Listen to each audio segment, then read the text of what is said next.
Good morning students. Sanjay public inter college की online classes में आपका स्वागत है। विषय है हमारा अर्थशास्त्र क्लास 10 लेसन 4 वैश्वीकरण और भारतीय अर्थव्यवस्था। इसके कुछ पॉइंट मैंने पहले पार्ट में बताया था आपको। और अब चलेगा हमारा विश्व व्यापार संगठन। विश्व व्यापार, पूरे विश्व में व्यापार किस तरह से चलाया जाता है।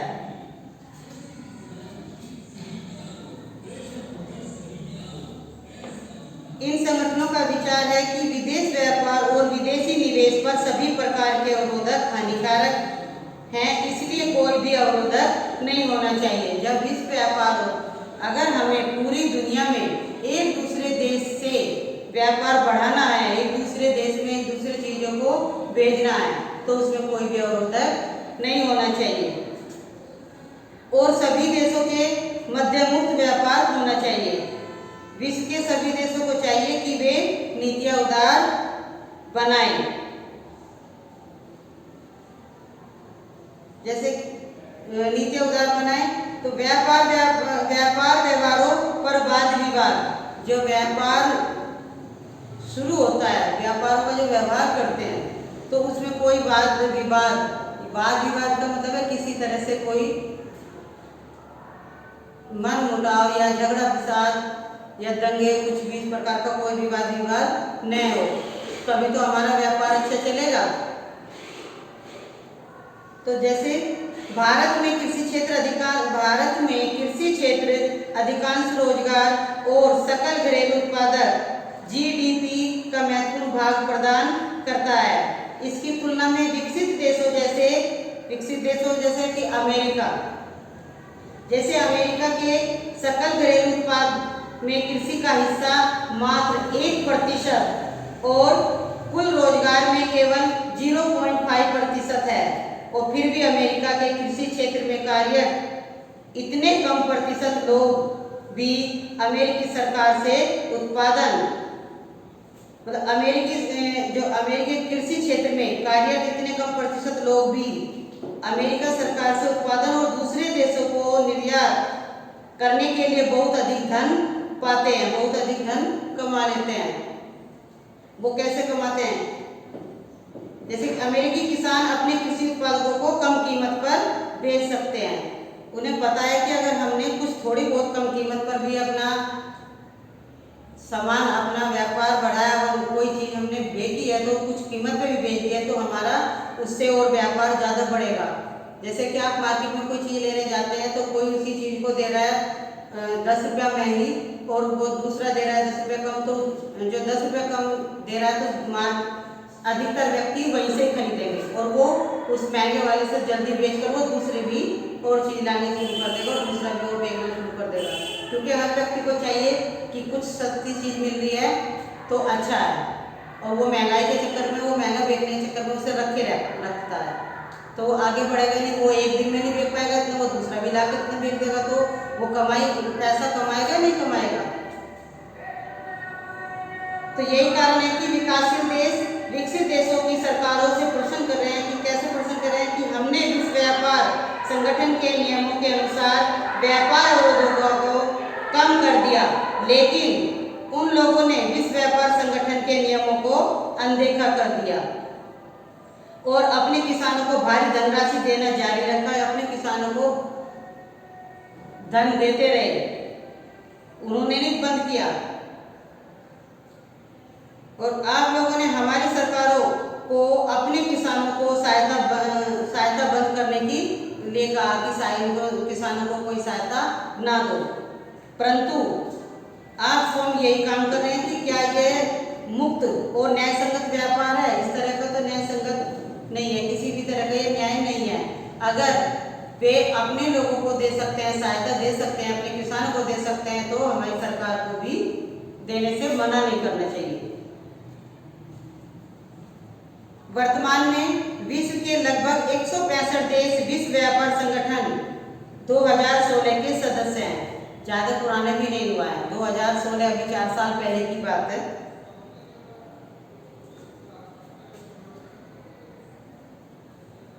दूसरी ओर विश्व व्यापार संगठन के नियमों ने विकासशील देशों के व्यापार अवरोधों को हटाने के लिए विवश कर दिया है। कृषि उत्पादों के व्यापार पर वर्तमान बहस करने का एक उदाहरण है। ये कोई ये नहीं है कि बहस इस चीज में करी जाए कि वो अपने मान लिया अपने भारत में ही है, अगर हमारी सरकार किसानों को वो दे रही है तो दूसरों को क्यों रोके? वो अपने जनता को अपने देश को किसी भी तरह से चलाए, लेकिन व्यापार वैसे एक दूसरे देश में चीज पहुंचनी चाहिए, एक दूसरे को पता होना चाहिए कि उस देश में ये चीज बनी है तो हमारे अपने भारत में भी, अपने या अमेरिका है या चीन है या रूस कोई भी है। तो नेक्स्ट पॉइंट है हमारा भारत में वैश्वीकरण का प्रभाव।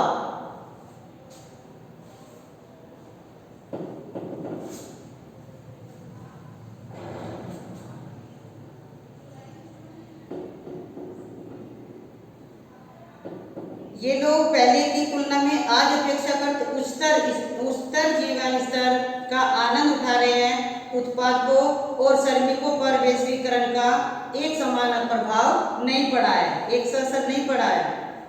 पहला 20 वर्षों में बहुराष्ट्रीय कंपनियों ने भारत में अपने निवेश में वृद्धि की है, जिसका अर्थ है कि भारत में निवेश करना उनके लिए लाभप्रद रहा है। देखिए भारत में जैसे कि चीन ने हमारे देश में खिलौनों का, फोन का और चीज अनेक चीज इधर से बेचनी शुरू की है और सस्ती भी है, देखने में अच्छी है, चाहे वो चले या ना चले। लेकिन अगर कोई व्यक्ति कोई सामान खरीदता है तो वो पहले देखता है कि सस्ती भी मिल रही है और अच्छी भी है तो उसे ही खरीदे।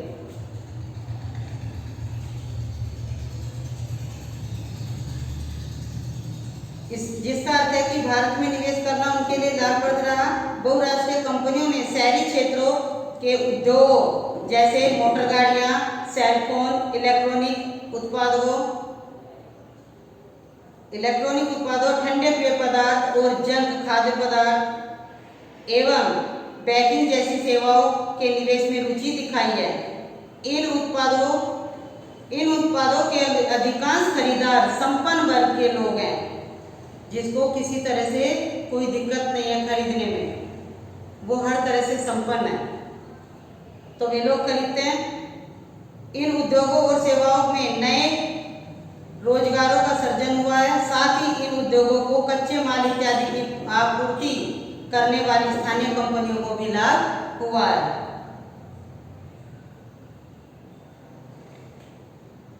और कुछ विदेशी कंपनियों ने सफलतापूर्वक सहयोग कर लाभ भी कमाया है। वैश्वीकरण ने कुछ बड़ी भारतीय कंपनियों जैसे बहुराष्ट्रीय कंपनियों के रूप में स्थापित होने के योग बनाया, जैसे कि इन्फोसिस आईटी, टाटा मोटर्स गाड़ियां, रेनवेक्सी दवाइयां, एशियन पेंट और नटकोल्ड। इसी प्रकार के कुछ भारतीय कंपनियां हैं जो विश्व स्तर पर अपने क्रियाकलापों का सफलतापूर्वक प्रसार कर रही है।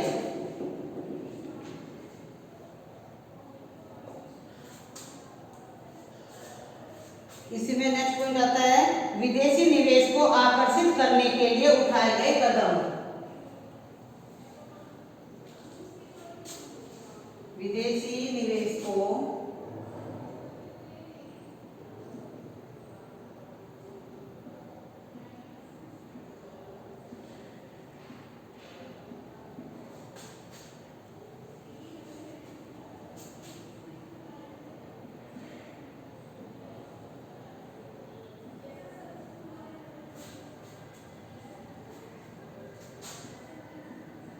आकर्षित करने के लिए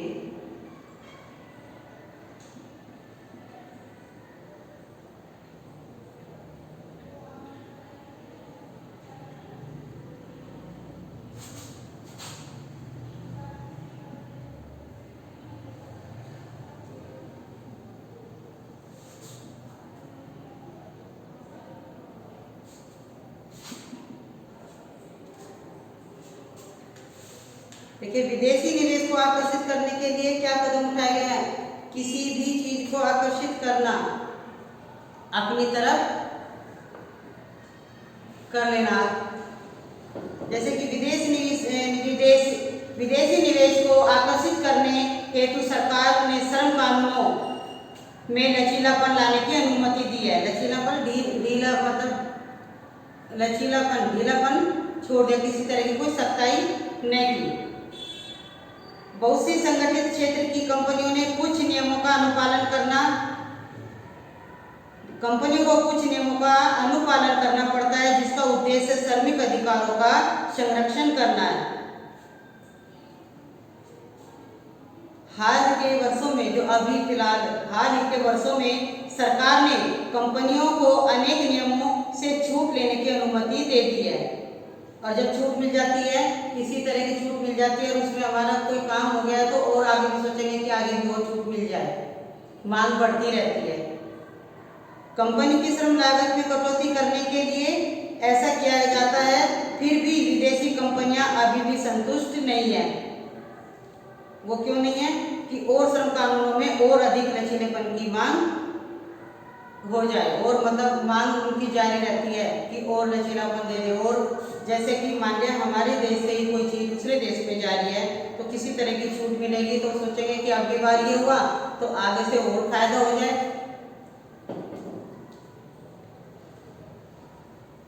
नेक्स्ट पॉइंट है हमारा, छोटे उत्पादक प्रतिस्पर्धा करो या नष्ट हो जाओ।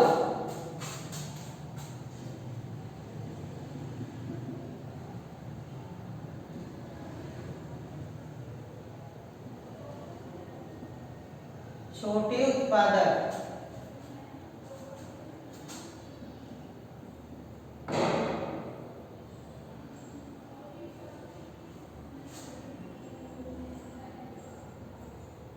प्रतिस्पर्धा करो या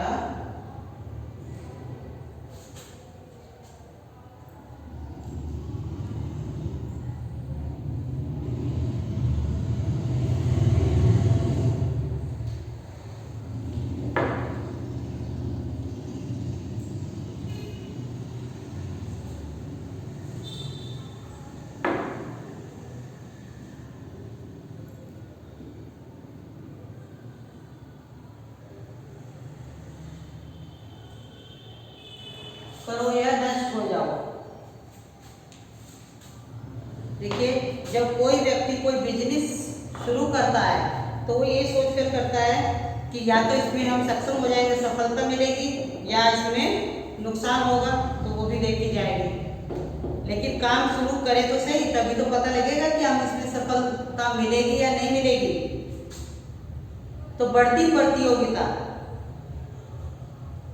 इसमें एक व्यक्ति किसी कंपनी से, किसी भी देश का हो, कोई भी हो व्यक्ति, तो किसी कंपनी से कोई वो लोन लेता है बिजनेस करने के लिए, तो अपना बिजनेस चलाने के लिए पैसा लेता है, धन लेता है कि जिससे हम उसको बिजनेस को चला सके, अपने सामान उपकरण अपने खरीद सके। तो रवि नाम का एक व्यक्ति है। रवि को यह अपेक्षा नहीं थी कि उसे एक उद्योगपति के रूप में अपने जीवन कि छोटी सी अवधि में ही संकट का सामना करना पड़ेगा। ये कोई नहीं व्यक्ति चाहता कि हमारे सामने कोई संकट आए। हर कोई चाहता है कि मेरे सामने कोई दुख, किसी भी प्रकार का कुछ भी संकट ना आए और मैं आसानी से अपना कार्य कर सकूं और उसमें सफलता प्राप्त करूं, अधिक धन कमा सकूं। तो रवि ने सन 1992 में तमिलनाडु के एक औद्योगिक शहर होसूर में संधारित्रों का निर्माण करने वाली अपनी कंपनी शुरू करने के लिए बैंक से ऋण लिया। संधारित्र जो बिजली का कोई उपकरण है, जैसे बिजली आदान प्रदान करना, कोई भी चीज बनाते हैं जैसे कि टीवी है, और चीज बिजली के बहुत सारे सामान है, तो बिजली का उसमें प्रवेश होना। संधारित्र का इस्तेमाल ट्यूबलाइटों, टेलीविजन सहित अनेक घरेलू इलेक्ट्रॉनिक उपकरणों में होता है। तो 3 वर्षों के भीतर ही वह अपने उत्पादन का विस्तार बढ़ाने में, अपना काम बढ़ाने में उसे 3 साल लगे। और उस 3 साल में वो सक्षम, यानी उसने सफलता प्राप्त की और उसने 20 कर्मचारियों को रखा। उसके बिजनेस में उसमें 20 कर्मचारी उसने रखने शुरू कर दिए। एक अकेले से नहीं संभला, तभी तो 20 कर्मचारी रखे, उसकी कमाई अच्छी हुई और 20 व्यक्तियों का उसने रोजगार दिया। तो अपनी कंपनी चलाने में उसका संघर्ष तब आरंभ हुआ जब सरकार ने सन 2001 में विश्व व्यापार संगठन के समझौते के अनुसार संधारित्रों के आयात पर से प्रतिबंधों को हटा दिया। उसके मुख्य ग्राहकों में टेलीविजन कंपनियां थी जो टेलीविजन सेटों का निर्माण करने के लिए संधारित्र सहित विभिन्न पुर्जे थोक में खरीदती थी और टेलीविजन सेटों का निर्माण करती थी। किंतु बहुराष्ट्रीय कंपनियों ने ब्रांडों, कोई भी ब्रांडेड चीज है, अगर हम ब्रांडेड चीज खरीद रहे हैं तो वो कुछ समय के लिए हम उससे निश्चिंत हो जाते हैं, चलने वाली चीज है।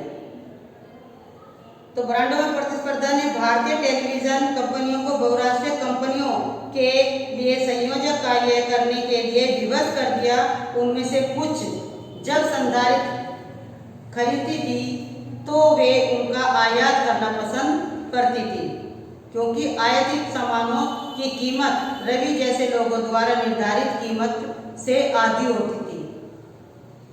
अब रवि वर्ष 2000 में निर्मित संधारित्रों से आधे से भी कम संधारित्र का निर्माण करता है। जो अपने उपकरण खरीदे थे उसने पहले उसने अपने बिजनेस में 20 कर्मचारी रखे और उसके बाद अब कितने रह गए? 7। तो जो संधारित्रों का निर्माण करता था उसके लिए केवल 7 श्रमिक काम कर रहे हैं। रवि ने अनेक दोस्तों से जो हैदराबाद और चेन्नई में इसी व्यवसाय में थे, अपनी इकाइयां बंद कर दी। जो व्यक्ति, देखो कोई भी व्यक्ति अगर कोई बिजनेस कर रहा, उसका व्यापार अच्छा ही चलता रहेगा, उसमें बढ़ोतरी होती रहेगी, तो वो और भी कर्मचारी रख सकता था। लेकिन कोई चीज़ ऐसी होती है कि किसी चीज़ की बंदिश लग जाए और वो चीज़ कम बिक्री शुरू हो जाए, तो उसे अपना जितना खर्च उसने किया उसे उसका भी तो पैसा बचाना है और अपना भी निकालना है। तो वो दूसरों को फिर इतना ज़्यादा कहाँ से देगा? नहीं दे पाएगा। अपने घर से तो कोई भी नहीं देता है। इसी में सेकंड पॉइंट है, फिर दोस्तों सेकंड पॉइंट में अभी इकाइयां बंद कर दी, जैसे बैटरी संधारित्र, प्लास्टिक, खिलौने, टायरों, डेयरी उत्पादों एवं खाद्य तेल के उद्योग कुछ इसी प्रकार के उदाहरण हैं, जिसके परिणाम स्वरूप अनेक श्रमिक बेरोजगार हो गए। भारत में लघु उद्योगों में कृषि के बाद सबसे अधिक श्रमिक करोड़ नियोजित हैं। कितने का है? 2 करोड़। अब पॉइंट आता है हमारा प्रतिस्पर्धा और अनिश्चित रोजगार।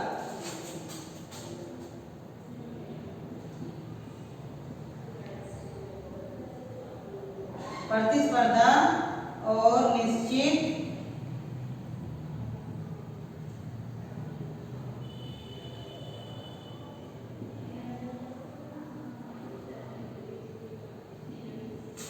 रोजगार।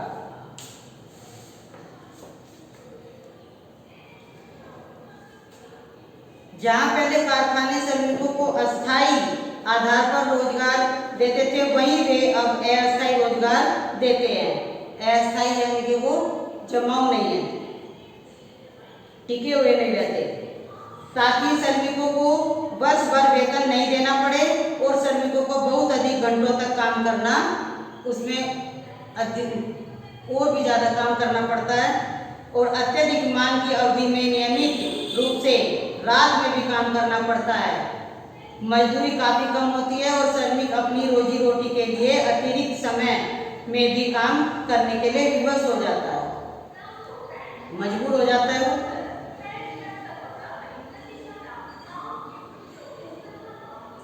जैसे कपड़ा श्रमिक, जो कपड़ा बेचता है, कपड़े का व्यापार करता है, तो उसके विषय में बता रही हूँ। 35 वर्षीय एक महिला, कोई भी महिला हो या जेंट्स हो, तो 35 वर्षीय सुशीला नाम की एक जो लेडीज है, वो दिल्ली के एक वस्त्र निर्यात यात्रा उद्योग में एक श्रमिक के रूप में कई वर्षों तक काम करती है, उसने कई सालों तक काम किया। जब वह एक अस्थायी श्रमिक के रूप में नियुक्त थी तो स्वास्थ्य बीमा, भविष्य निधि और अतिरिक्त समय में कार्य करने के लिए दुगनी मजदूरी की हकदार थी, क्योंकि वो अस्थायी जगह काम कर रही थी। और जब 1990 के दशक में अंतिम वर्षों में सुशीला की फैक्ट्री बंद हो गई, जब फैक्ट्री बंद हो गई तो उसे काम नहीं मिला, कुछ दिन वो फिर खाली बैठी। तो 6 माह तक की रोजगार की तलाश में वो घूमती रही कि कहीं रोजगार मिले, लेकिन उसे नहीं मिला तो फिर अपने घर से 30 किलोमीटर की दूरी पर रोजगार मिला। 30 किलोमीटर उसे डेली जाना और आना। तो कई वर्षों तक फैक्ट्री में काम करने के बावजूद वह एक अस्थायी श्रमिक है। अस्थायी कैसे कि उसमें काम जितना दिन काम करेगी वो इतना ही पैसा लेगी, और पहले की तुलना में आधे से भी कम वेतन मतलब कम पैसा कमाती है।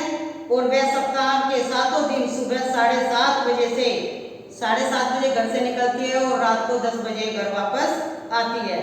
तो एक दिन काम नहीं करने का अर्थ है कि उस दिन की उसकी मजदूरी मारी गई, उस दिन का उसको पैसा नहीं मिलेगा। उसे अब कोई अन्य लाभ नहीं मिलता, कोई लाभ के जैसे कि अभी बताया था मैंने कि उसके लिए कोई किसी भी तरह का उसके लिए जैसे स्वास्थ्य बीमा है, भविष्य निधि है, और जो छुट्टी कर लेती थी उसका भी पैसा मिल जाता, तो वो भी नहीं है। अब तो जितने दिन वो काम करेगी उतना ही उसको पैसा मिलेगा, और इतनी दूर उसका जाना आने का भी उसे नहीं है।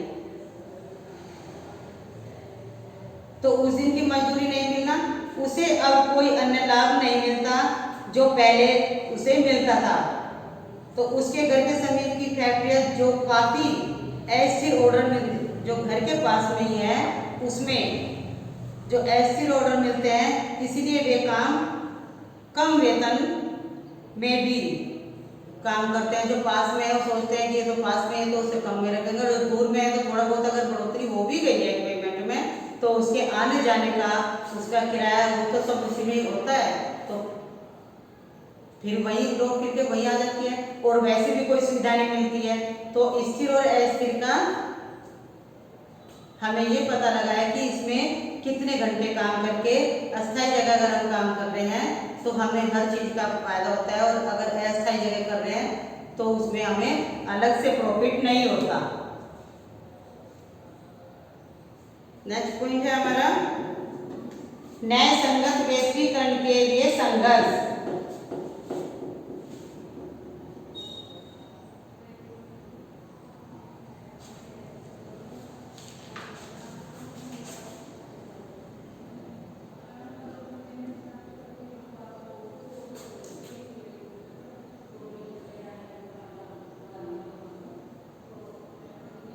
न्याय संगत वैश्वीकरण के लिए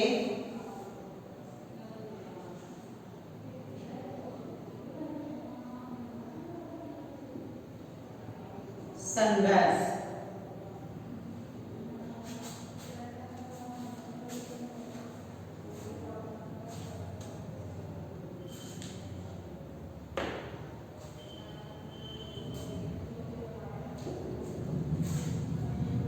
देखिए, वैश्वीकरण अब एक सच्चाई है, तो वैश्वीकरण को अधिक न्याय संगत बनाए जाने की आवश्यकता है, क्योंकि न्याय संगत वैश्वीकरण सभी के लिए अवसर प्रदान करेगा और यह सुनिश्चित भी करेगा कि वैश्वीकरण के लाभों में सबकी बेहतर हिस्सेदारी हो, सभी को उसका लाभ मिले। तो इसे संभव बनाने में सरकार को महत्वपूर्ण भूमिका निभानी चाहिए। वो कैसे कि जैसे सरकार एक सुनिश्चित कर सकती है कि श्रमिक कानूनों का उचित कार्यान्वयन हो और श्रमिकों को अपने सभी अधिकार प्राप्त हो। यदि आवश्यक हुआ तो सरकार व्यापार और निवेश अवरोधकों का उपयोग भी कर सकती है। यह समझौते भी कर सकती है और विश्व व्यापार संगठन में विकसित देशों के के विरुद्ध समान हितों वाले विकासशील देशों को एक साथ मिलकर संघर्ष करना होगा। इसके लिए जो विकासशील देश हैं सबको मिलकर उसके लिए संघर्ष करना होगा।